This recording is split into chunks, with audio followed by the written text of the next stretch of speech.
Welcome to Beastie Besties with Jay and Lo, the podcast where we share publishing updates, laughs, and all the new news in our world. Today, we have our first industry guest on, who is Joe Walters. He's the founder of Independent Book Review, and he'll be joining us to talk about all things reviews. So stick around for that. Super excited to talk to Joe. He is awesome.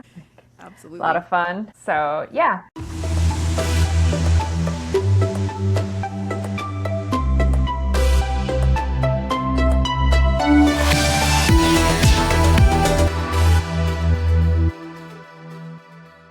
So, I don't know, have we ever told people, I know they know we're heavy on the puns, but do they know what new news is?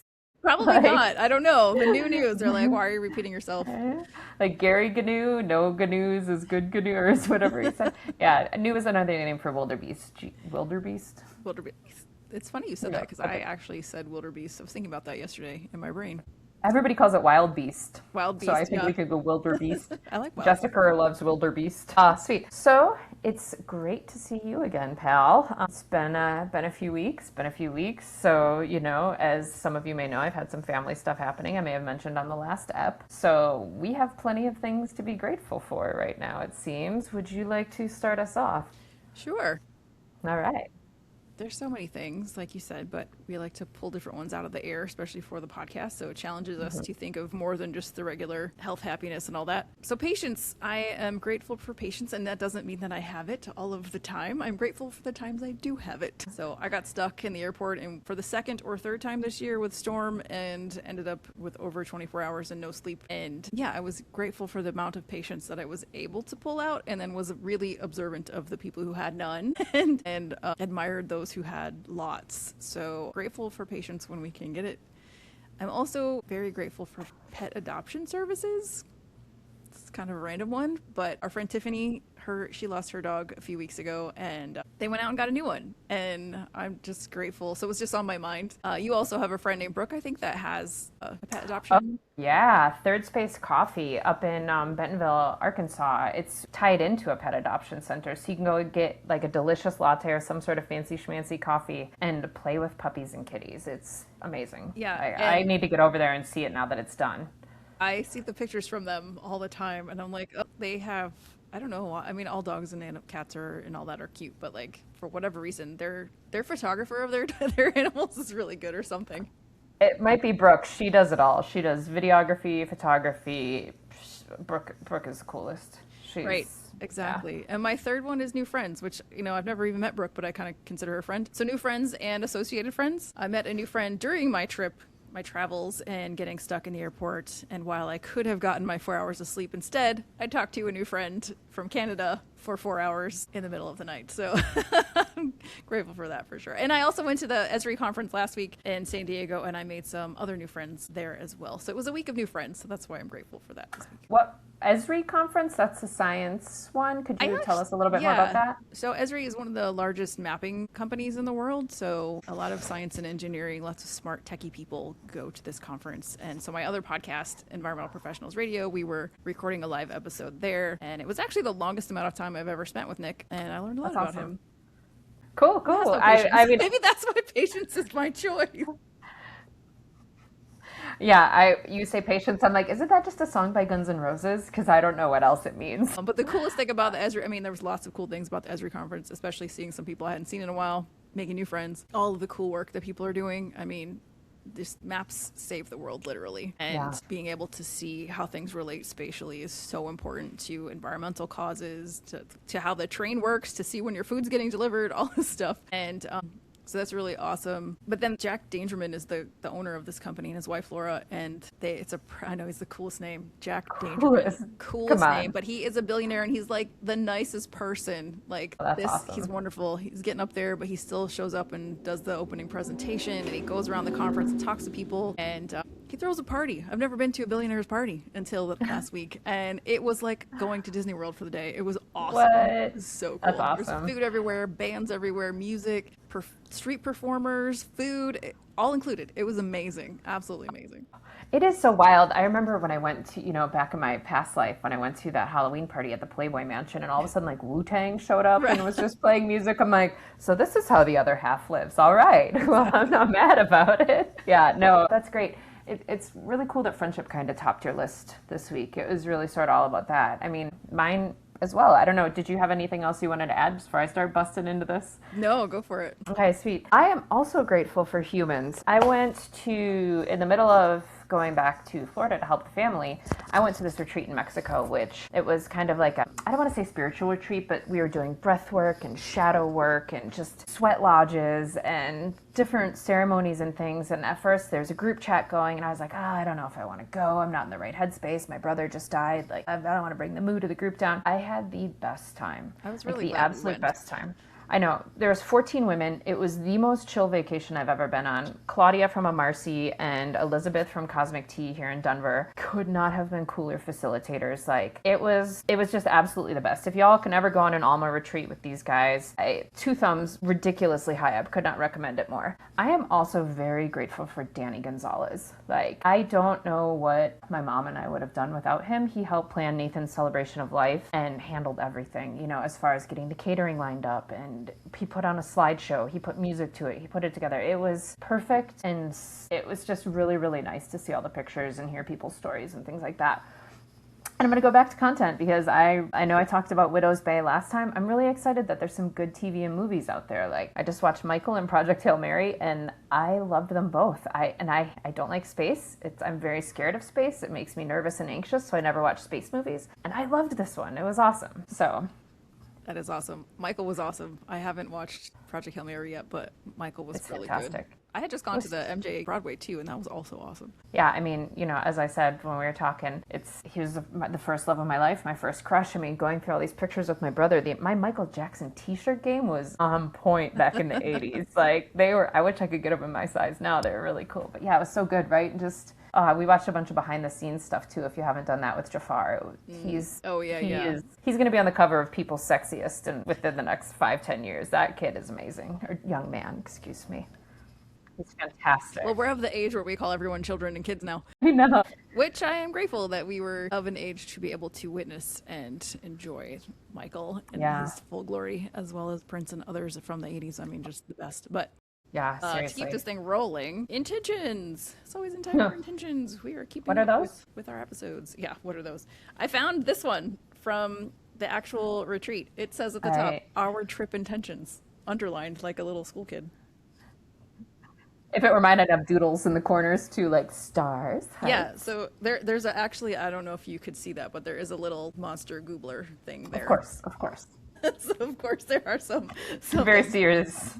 I think it's mapache, actually. Did I tell you there's a family of raccoons that live in the sewer on my street now? Oh no. Like, not Jimothy, unfortunately. I would love to have some Jimothy up in here, but I was walking Dottie the other night, and a mama raccoon and 5 babies ran out, and they just stood there and looked at me. I didn't get the mapache, but I'm like, well.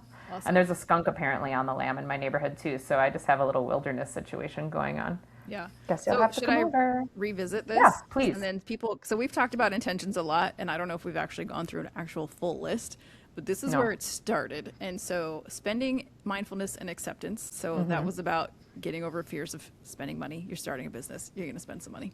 Yeah, exactly. 4 agreements, which always tops the list. Yeah. Especially take things personally. Which has been very hard for me lately. Yeah, I've been really struggling with that one. Yeah, which is why it's so important, you know?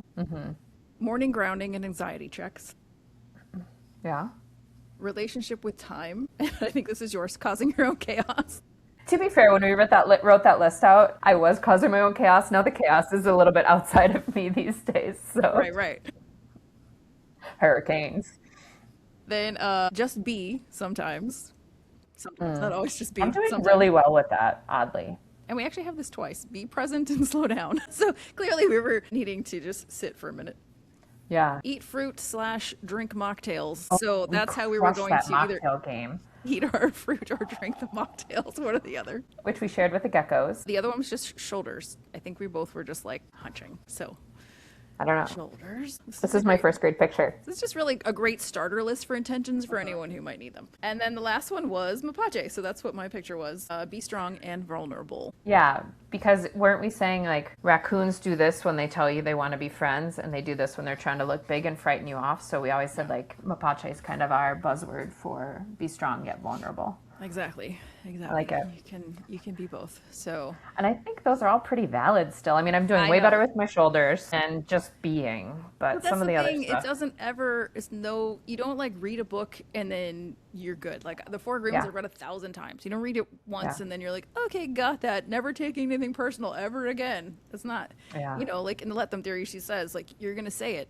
over and over and over. You're gonna say let them 50, 100 times. Like you're not. It doesn't work once. Yeah, it is hard and dealing with some pretty heavy stuff lately and kind of having to like sit back and let other people take the wheel or what Jesus take the wheel, whatever it is that you want to say. It's when you're going through stressful situations, whatever they are, it's really hard to remember to not take things personally and not make assumptions and things like that. And you and I talk about it all the time. Like, instead of writing these narratives in our head that are not serving us or whatnot, we just start writing stories. Right. I mean, there was just a person the other day. Oh, I was supposed to meet someone for coffee and they didn't show. And then it was like, okay, I'm going to withhold feeling any type of way about this until I find out why. Yeah, exactly. And it's hard, Yeah.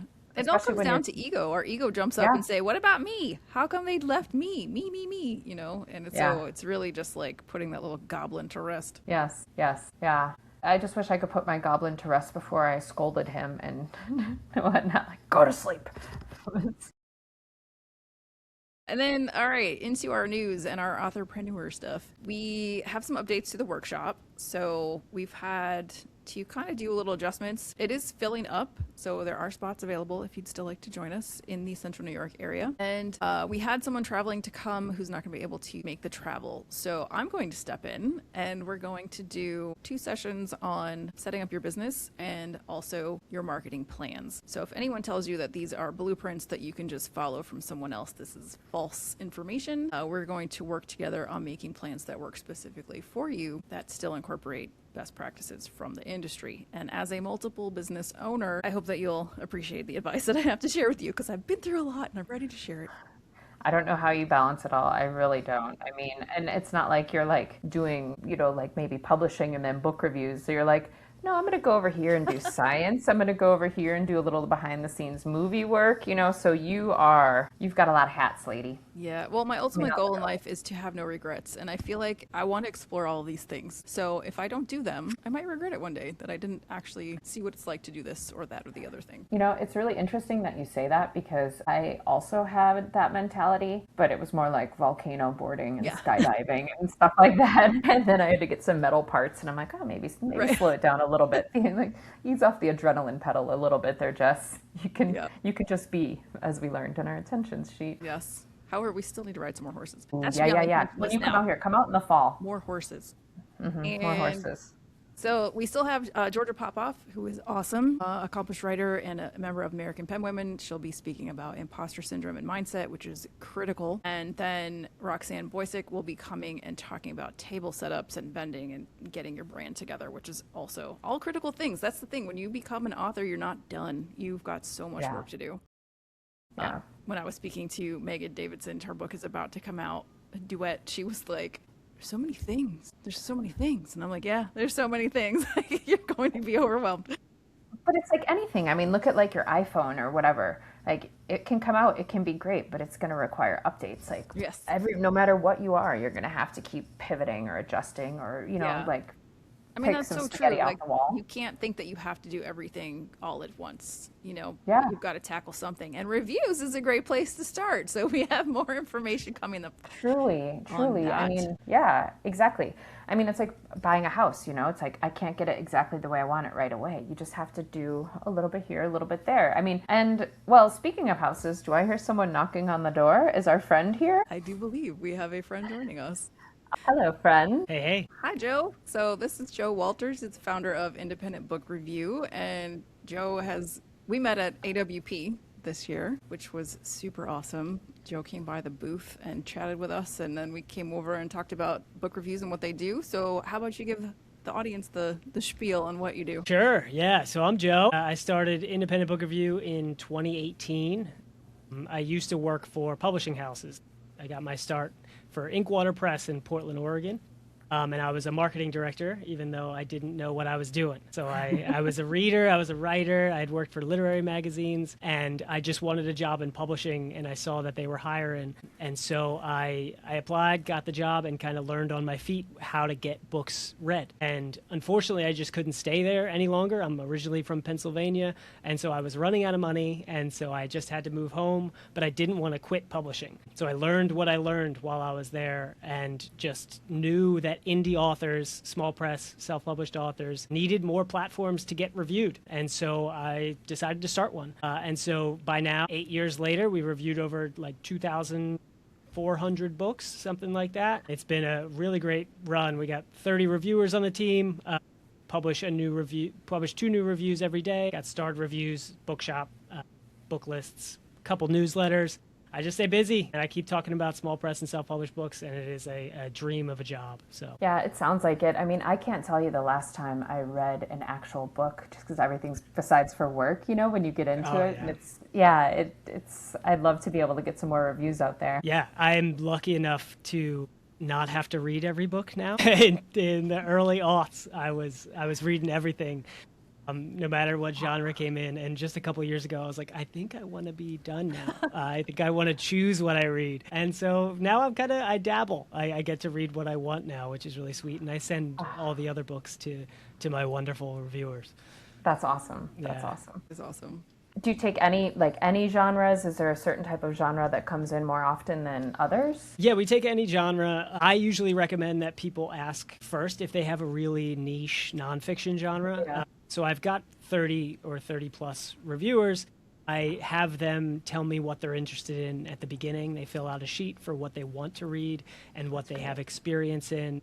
And so whenever I get a new book in, I take a look at what they like and take a look at previous reviews and can recognize kind of what reviewer is the right one for each book. And so in terms of the books that we get the most of, I'd say we're kind of all over the fiction. We don't do a ton of fiction. So literary fiction, we do a lot of mystery thriller, a lot of fantasy, but then also, I mean, plenty of memoir. You can go ahead and scroll on our website for whichever genre as a reader that you're interested in. So really, it depends. It depends on the month. It depends what people are writing at the time and what people are sending in. I am one of the few people who look through our free submission inbox to see what they like, and I am biased. I love literary fiction. I love stuff that takes risks. I love nonfiction that I feel like I haven't heard that opinion yet. And so I'm a big fan of that as long as they have sweet covers. So it really depends. Yeah, no, I mean, and Laura and I were just talking about this too, because I do the bulk of the editing for us. And, you know, some of the books are like, are they great? I'm like, I'm sure they're great. I'm just not the right audience for it. Sure. Because I'm like fantasy and fiction, and I love those things, and they're beautifully written. You know, so I love that you kind of fine-tune the reviewer to the book, because it, you know, if it's not your genre, it's not your genre, and it's nothing against the book. So that's Absolutely. great. Yeah. Yeah, I feel it works the same way for kind of awards. I've been to awards where people are like, this same type of book always wins. And it's like, they only have 3 award judges, so they have certain things that they like. Absolutely. Yeah. And so what's the difference between the type of reviews that you do and Kirkus, which is like $600 just to submit, or like, and just getting a review from your friend? How does it compare? Yeah, so we're close to Kirkus despite the price tag. So we're not the same price tag. We're lower than that. So we are like a 400 plus word review. It could be 400, could be 1,000, depends how excited the reviewer got. But we have a tagline. We go through the summary and then we give opinion. Kirkus is probably like 85% summary to 15% opinion. They've been doing it for a really long time. Booksellers and librarians are really interested in summary. They're more interested in summary than authors and publishers sometimes think, but they are really speaking to the people who are buying books for their bookstores and buying books for their libraries. They know what they don't necessarily need the opinion. They need to know what happens in the book, and they need to decide just based on what happened in the book if that's a fit for their audience. And so we are more opinion than that. I personally like opinion. I think every reader is a real person. And so I want not only our readers to hear that a real person engaged with this in this way, but I also want authors and publishers to hear how they did. So we make sure that we have a better mix, probably around like 60% summary to 40% opinion. And then a review from your friend, probably going up on Goodreads or Amazon or their blog. Still very helpful. So our reviews don't go up on Amazon, don't go up on Goodreads. Our reviews go up on our site, and if they are popular, if they did a really good job on the book, and I really need to talk about it in our newsletter, we highlight it in our newsletter. So we do our own promotion behind the scenes on social media and whatnot, while the Amazon reviews, you're trying to kind of like increase your number on there. That's more important, really. The amount of reviews that you get on Amazon or Goodreads is probably more important than just what they say. What they say, I find particularly important too. Every buyer who buys online is probably looking through those reviews, trying to determine if it's the right fit for them. And so they're very valuable. They can be really short. They can be pretty vague. And so what I do really is just kind of sit behind the desk and recognize that we don't want vague. We want, if someone did something really well, we want them to be super specific about it. So it's not just the world building that was cool. It was that insert fantasy title, town name here includes elves, dwarves, blah, blah, blah, all the stuff. So we want the readers to really, really know what's in there so they can make their own buying decisions. No, I like that a lot because I was a big reader, but now it's a lot of audiobooks. And even the same thing with like, you kind of brought it into like the gaming territory for me, where it's like, I like to read the reviews on that as well, because they're so heavily story-based and everything now. And Laura's probably like, oh, here she goes about, Horizon again. But it's just, it's so nice to see. But then there's other things where you just kind of want to be surprised, but not so much in the book world. But yeah, and I love it. I try to stay away from spoilers too. So it's like it's hard. Yeah. It's a hard line to walk, of course. Yeah. Like my rule for my reviewers is you can talk through the summary up until about 50%, because it's part of the reading experience. But also the readers on my website don't necessarily always read every sentence. It's kind of about skimming, just like it is online. When you read on a device, it is very natural to just skim. Look for your buzzwords, look for the beginning of each paragraph, and try to figure your way out. So even if we did go beyond the 50%, they might not necessarily read it before they hit the buy button anyway. So yeah, well, you did such a nice job, or Melissa did such a nice job on Valerie's Avian Swan Songs, The Old Witches Camp, her second book that just came out. And it's so nice because it does have that summary. It has so many quotes and things, and you provide so much information on how to use this. So you mentioned that it doesn't go on Amazon, but when you say that, I want to clarify that it doesn't go on Amazon reviews like the listing of other people, but I can still, as an author, pull parts of it and put it like into my description or into like my A+ content or whatever, correct? Yeah, no, there's so many ways to use our reviews, Kirkus reviews, Forward reviews, while they're not going in that customer review section. There's a section called editorial reviews on your Amazon page that you can access via KDP. You can also do it in Ingram Spark. You can do it in your other distributors as well. Those are the sections that you save for blurbs, testimonials. Those are reviews from people like us, but also Stephen King. If you luck up enough to get his phone number and have him quote your book, and you obviously want to use that thing, you can put it on your cover, you can put it in your description, you can put it in the editorial review section, design graphics for it. There are so many ways to use those quotes. And pull quotes are super important for your marketing. That was one of the first things I noticed as a publisher. It was like, all right, we got this review. It's on a website. I hope readers find it. But if readers don't find it, I need to use it somehow. Like, it can't just sit there and go to waste. You need to pull those quotes and you need to use them in your own material. Yeah, and there's so many ways to use it. You wrote a book about it. Yes, I did. Called The Truth, about book reviews. So tell us what's in here. Hell yeah. Thanks for having that. That makes me very happy. I'm still reading it. That's like, I'm enjoying it so far, but I have not made it to the end yet. Oh yeah, no, it takes time. There's a lot of stuff in there. Yeah, so I used to get the question a lot when I worked for publishing companies, how do I get more reviews? And it's like, dude, I got not enough time to do this. And so once Google started working against me a little bit, I was blogging a ton. I was doing a lot of book marketing blogs. We were popping up on the first page of Google, and authors and publishers were finding our advice and finding their way to our website. And then Gemini came along and just answers everybody's questions all the time whenever you Google something. And so I was like, I need to figure something else out. So I started the book. The book has been a long time coming. And so it's on how to get more reviews and use them to market your book.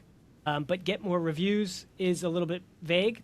I see it as 3 different types of reviews. Those blurbs, the testimonials from Stephen King in Independent Book Review, Media and trade reviews, the reviews that you're getting for like publicity. So if you show up on my website, that counts kind of as a media review. If you show up on People magazine, if you show up in those bigger names, that's a different type of review, and you need to use a different strategy than you used for getting blurbs. And then customer reviews on Amazon and Goodreads, and those are extremely important, but in a totally different way. And so there are different strategies for each type. And so I walk you through each type, and then directly after each type, how to use them.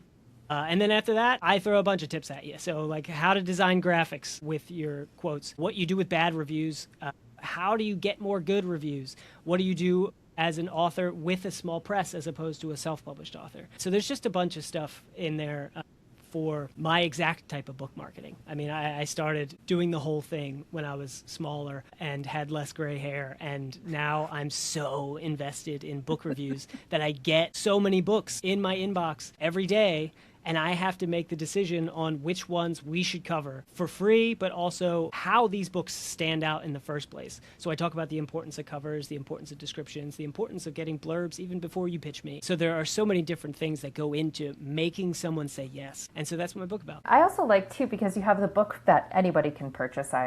But then also, it seems like when you have your clients, you also give them a toolkit to go home with. It's not just like, here's your hat, what's your hurry? It's like, no. Here's other ways. It's not just, because Laura and I try and do that. We always say our author support is unheard of, like a herd of wildebeest kind of. Oh, the puns are unreal with you guys. I'm so happy. We are heavy on the puns. So pun is always intended.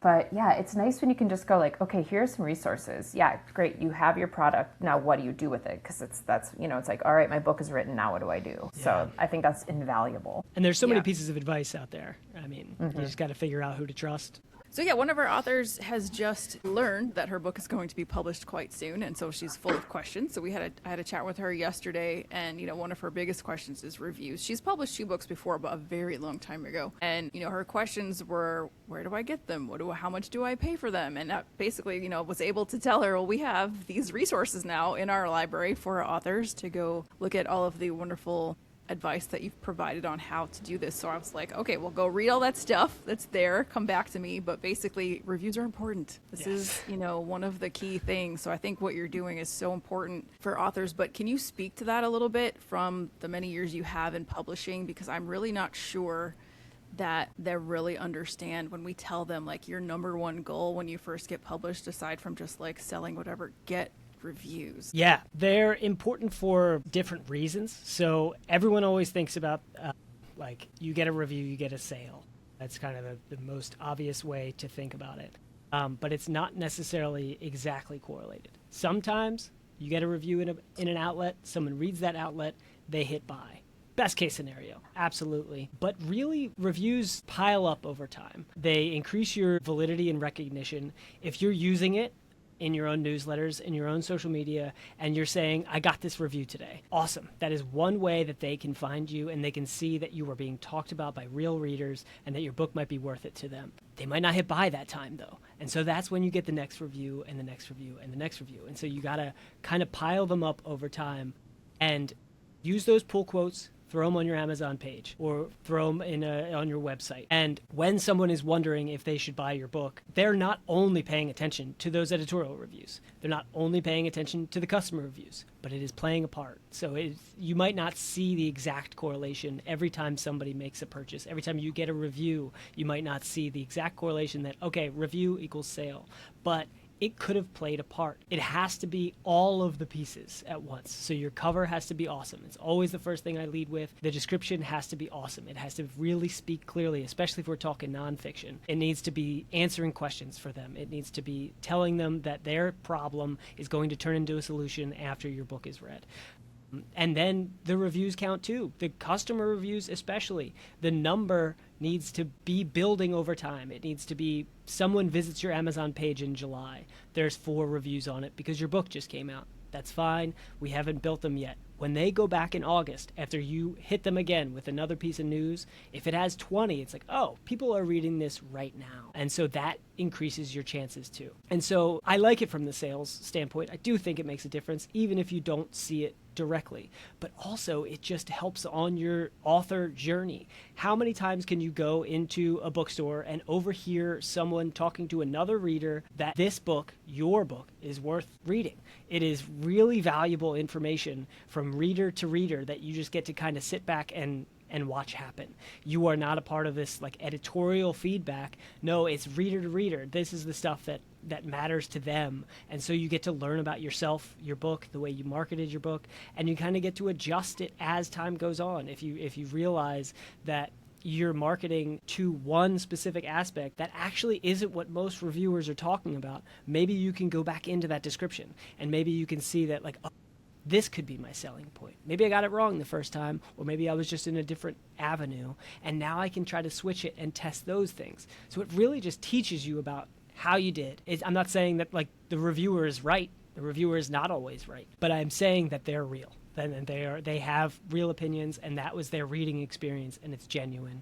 And so it's both sides. It's the emotional side, it's the strategic side, and it's the sales side. Completely. And its opinions are also different. You know, the three of us could read a book and I could love it and y'all might not like it, you know, and I see it even on reviews on films and things like that. When they win the Oscars and they choose this film over this film, I'm like, but that other film was far superior. So it's nice to get that mix in there and whatnot. And also too with the specificity, with the the summary bits and then the opinion based on it, where it's like, okay, yeah, you can tell these people have actually read the material and it's not just a pay to play situation, which I know many people are kind of having a hard time trusting reviews because of that sort of, like, on Amazon, you'll see duplicates of reviews on things where, I don't know, so I appreciate the depth that you guys go into with that. Yeah. The vagueness is kind of my enemy when I'm editing reviews. I bring on new reviewers every couple months. And I already talked about the benefits of pull quotes and why I like them as the owner of Independent Book Review. I think they're valuable. But if you say that something is engaging and entertaining without telling me what engaged you and what entertained you, then this is not good writing. I don't need it. I don't want to bring on someone who's not going into depth about what their experience is, because it's not helpful to readers. If readers see those reviews online, even if they're Amazon and Goodreads reviews, their content truly, it does not matter quite as much, even though they're awesome people and I love them so much and I want them to keep writing reviews. But it's not what a pro does. It's not how you actually engage and inform readers why they should read something. I remember a few years ago, there was a book, How to Lose the Time War.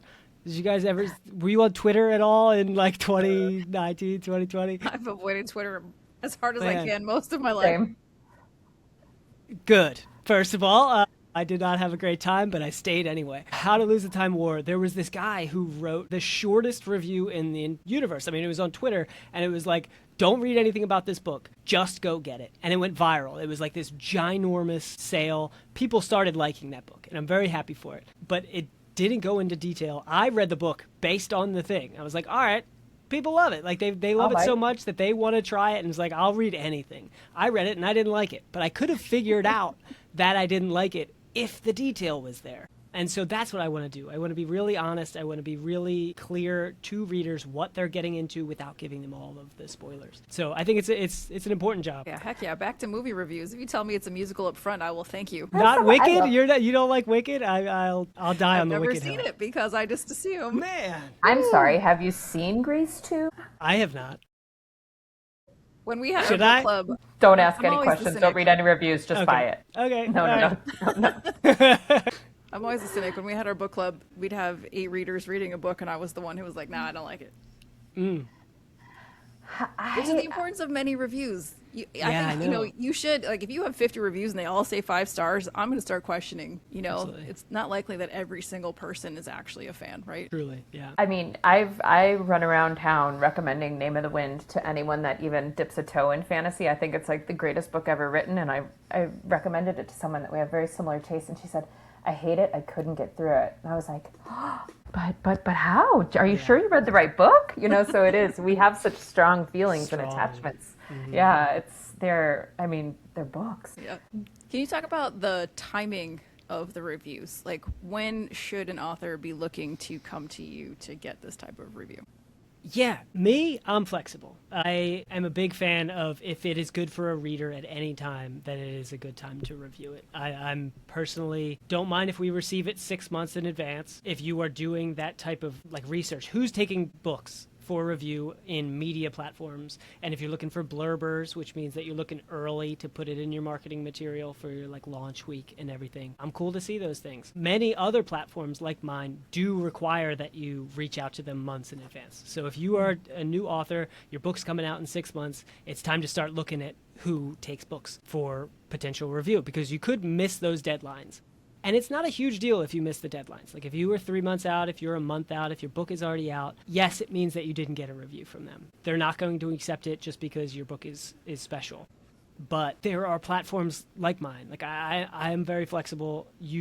What I like to do is have a pre-order or purchase link by the time that the review goes live.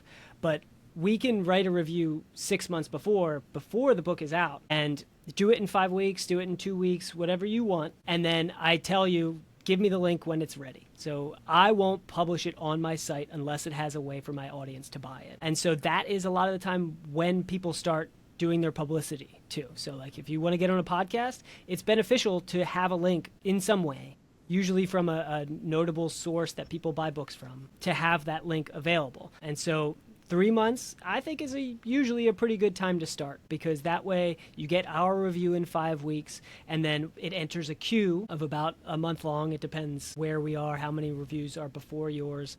And so that means it goes live about a month before your book comes out for purchase. And so it could do that, or we could wait until publication month. I'm totally cool with that. I'm flexible. But if you get it early, that means that you can use it still in your pre-production. Some people use it on their book covers, on the back of their book covers. Some people put it in their editorial review section before the book actually comes out. Some people use a page at the beginning of their book called Advanced Praise, where there are multiple quotes on the first 2 pages. And so you can't do that if the book is already out. And so there are just so many ways that you can use it beforehand. If your book is already out, I'm happy to look at it as long as it's relevant for readers. So send them over, whatever you're ready. And if I think it's cool, we'll pick it up. Cool. Well, last interview question, sort of. What are some red flags that people should look out for when they're looking for paid reviews? Is there something that, if they ask somebody like, hey, what do you do? Or someone approaches them, because this happens so often on Instagram, and says, hey, I can do a book review for you. What should they be looking for to go, nope, not doing this? Yeah. If they reach out to you and then ask for money for it, I think that's pretty bad. So definitely shouldn't be reaching out one-on-one unless they advertise and you got it in your inbox or something like that, and then that's fine. You shouldn't pay for Amazon reviews. Shouldn't pay for Goodreads reviews. Just straight up money. That doesn't work. You will probably get flagged. Your account could get flagged. Their account could get removed. People try to work around it, and it is not allowed. So don't even try to do it. Review swapping also. If somebody asks you, hey, if you review my book on Amazon, I'll review your book on Amazon. You're not allowed to do that. But then platforms like mine, what I find important, other companies might not find it as important. I personally, I'll say what I paid for when I was a marketer at a publisher. I wanted a platform that didn't provide the generic praise. So what you would want to do is head onto their website and read as many reviews as you can, and get the feel of if they are being genuine. If every single review is overtly positive, then maybe that is an issue. Maybe you probably don't even want to hear that. It's just praise that could be empty. So look for empty praise, look for detail and specificity, something that you would be proud of to see engaged with on your book. So you want to be happy about what you get in the end. Not necessarily they blew my book up to say that it's the best thing ever. That is great, obviously, but you want to believe it. So definitely read the reviews. One thing that I always found important was making a reader platform. So if a platform is just focused on selling things to authors, that's one thing. Like, they can be very transparent about it, and that is totally okay. What I wanted to do with mine was to make it so when you share the link with your audience, they're like, oh, these are readers. Like, this is talking to me, as opposed to just trying to sell something to someone. And so I've always taken a lot of pride in making sure that our reader base grows. I want you to get those quotes. I want you to be able to use it in your marketing material, to guarantee a timeline, all that good stuff. But I also would love it if people bought your book. Like, that's what I really want. I want to find readers who are interested in buying your book. and making my platform as kind of scrollable and fun for them as possible. While on the back end, I'm making sure that we review these books that aren't getting as much coverage as they should be. So I agree. All right, so now kind of out there, if you could meet anyone, like author, actor, professor, someone you haven't met, living or no longer on this earthly plane, for a cup of coffee at your local bookshop for a little chat, who would it be? I've given a lot of thought to this, so I'm ready. It's Bob Marley for sure. Wow. The dude, man. That's awesome. He is like Jesus to me. He did some incredible things before he was done. The dude just wanted to play soccer and so didn't cut his toe off even though he should have. And so got toe cancer. Like they told him, you have to get rid of your foot or you're going to die. And he's like, I have to play soccer. And he just kept with it. He was so passionate. He was a humanitarian. He stopped the war in Jamaica that was brewing with like a One Love concert. The dude just did so many incredible things, and his music can be enjoyed by everyone. If it is summer, it is Bob Marley time. It is, you can blast any song that you want to, and it is going to feel good. You're going to be able to dance. Every kid loves it. Every adult loves it. And so whenever I get the chance, it's the Exodus album all day. And if I get to talk to him, maybe I understand what he's saying. He spoke a little bit differently than I did. And he was just so calm and a cool guy, and I'd really like to see. He had opinions too. What are your opinions? Please give me more of them. So many dope jams. I mean, and you're correct. He pairs perfectly with summertime. Oh, it's summer. I mean, and living in Florida for so many years, I don't think you could go to any establishment anywhere on the beach without hearing Bob while you were there. Yes, absolutely. I mean, yeah, that's an awesome answer. I mean, I can't even imagine the stuff you guys would get into talking about. That would be so fun. I'd be intimidated for sure. Oh yeah. I saw Snoop Dogg at the airport, and I was just like, just gave him a nod. Hey, see you. Yeah. That's awesome. And for some reason you've switched locations, but we don't need to talk about that. Your book, where can people find you, and where can they submit their review requests? Yeah, so independentbookreview.com. independentbookreview.com. That is the place. Hop on over, read about a bunch of books. They've got a lot of cool ones over there. And then there's a section on the website called For Authors and Publishers. That's where you'll find how to submit your book. You can submit for free. You can do a paid guaranteed review if you want. We have a Write Indie newsletter, which I stay really busy on. And so every 2 weeks I pop in and talk about marketing, writing, and all sorts of probably too personal stuff. And then we have Read Indie newsletter you can get in there. But in the writer section, you can do like beta reading. We have group beta reading as well. So plenty of writer resources as well as a reader-focused website. And if you want my book, cool. That's on that site too. But you can also just get it on Amazon and Bookshop and stuff. So. Awesome. Thanks, Joe. This was great. Appreciate you taking the fun time to come here and continue to put great reviews in the world. Yeah, you are awesome. Thank you so much. Cool. Thank you. Have a great one. We'll see you soon. Too. Bye. Yep. Thank you. Yep. Bye. Well, that's Joe. Joe's awesome, right? Joe is awesome. It was really cool finally getting a chance to talk to him. Yeah, I'm excited. That was like our first industry person. We've had all of our authors so far. Could he be cooler? I know, right? Nah. Yeah, so Awesome. Y'all heard what he had to say, and I think you should get to it, get his book. I know I showed this to you 100 times already, but The Truth About Book Reviews by Joe Walters, independent book review. Go get it. It is just waiting for you to unlock everything you need to get those reviews going. And I got an article from Publishers Weekly, and they were talking about how Simon & Schuster is relaunching an imprint that hunts basically for ebook authors to publish them. So they've already published a book. They have found them to have some type of success, and then they're going to try to entice them to do a paperback and come onto their roster. With the new books or with the older books, or were they not very specific about this? I don't know that they were very specific about that, but what I wanted to talk about today is what that means for authors, where it used to be not very long ago, and probably many people are still carrying this myth that you have to take an unpublished book to a traditional publisher, and that if you have a book idea or you have a book, you don't necessarily have to sit around and wait for a traditional publisher to accept you to put it out there. They're actually more leaning towards, and this is what I had learned at the New York Book Show also, is that they're spending more time looking for authors who already have a following and already have some type of success, because then they don't have to spend the time making the gamble or the money. It's interesting too, because I think it'll be fascinating as this kind of gets a little bit more common and gets out there a bit more because, are they going to take, like for instance, one of our authors, and how does that get in with the contract, and do they get bought out of their contracts? And, it's going to be, I'm curious and excited to see what happens here. Yeah, for sure. And like I said, it was a Publishers Weekly article if you wanted to check that out more and look more into it. But the advice there is, though, if you have a book, there's no reason to just sit on it and think that no one is going to take it from you if you already have published it. So you may as well indie publish or self-publish and just go for it and start building your audience. Yeah, like we always say, be yourself, run wild, take leaps, right? Right, exactly. Take that leap. I mean, she says as she still hasn't written her rough draft of her book yet. Sometimes the leap is very long. My book is written. Yeah. It's just getting rewritten. Yeah. And the following, I've started doing my role model interviews. So, like, I'm working on my audience. So it's I saw that. in progress. Congratulations. That's awesome. Yes. I mean, any little bit, and especially with like the last couple years I've had a lot of content to write about, we'll say, like a lot of like big events. And I'm sitting here and I'm like, you got to let someone else look at this to see, because I feel like I have a very dark sense of humor. There was a very... We're friends, yes. Yeah, I know. Like when we were at I'll tell you what, that sweat lodge situation, Temazcal, was so challenging. And you're just, and I live in a dry area, so just sweating. And I was just like, I'm going to be so skinny for my brother's funeral. And the girl next to me laughed. And it's like, you have to, like, I have to find that light in there or that levity or something, because it's like, and chomping things down and like, we'll get there bit by bit, bite by bite. You and I will keep each other honest and accountable on these books.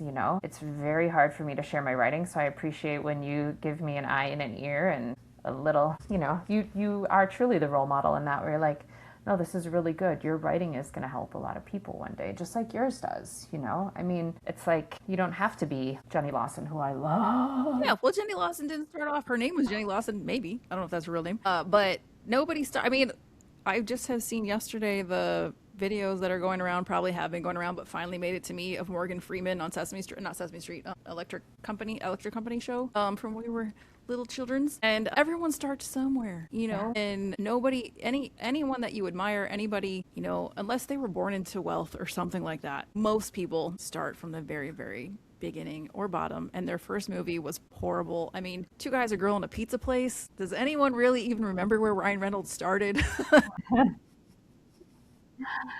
I loved Corey Haim, Same. Yeah, so many of it completely. Oh, it's funny. So anytime you're feeling like, we always want to be careful of the grass is greener syndrome, but always know that everyone just started somewhere and you just keep getting better. If you're not getting better as you go or improving or trying to, then you have an issue. But as long as like some sort of progress attempts are made, then you're good. I didn't know until yesterday that Will Ferrell has a son that makes music. Really? And if anybody could get exposure out there, Will Ferrell, people kind of know who he is. He has a son who makes bangers. They were listening to it I saw it on a podcast video, oddly enough.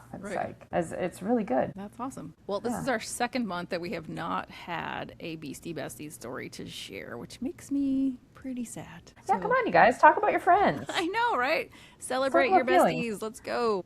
Yeah, exactly. If you are listening to this and you can think of anyone who is a best friend, couple, brother-sister situation, who are doing something cool, started a company, I don't even know, hiked the Appalachian Trail, did something crazy, like send them a website, tell them to submit their story, because we would love to share it. And that's it. I think we're done today. Yeah, I've got my Beastie Besties in the other room. I have 2 dogs now, y'all. You'll meet Frank sooner or later. But yeah, no, it was good catching up with you, Lo. I'm glad everything's all right up there in NYC. And, I'm happy to be back in Denver. We might actually get some rain, so life is good. Awesome. Well, that's it, everybody. Be yourself, run wild, and take leaps. Don't forget to high-five your homies and pen your pages. We love you. Bye. Bye.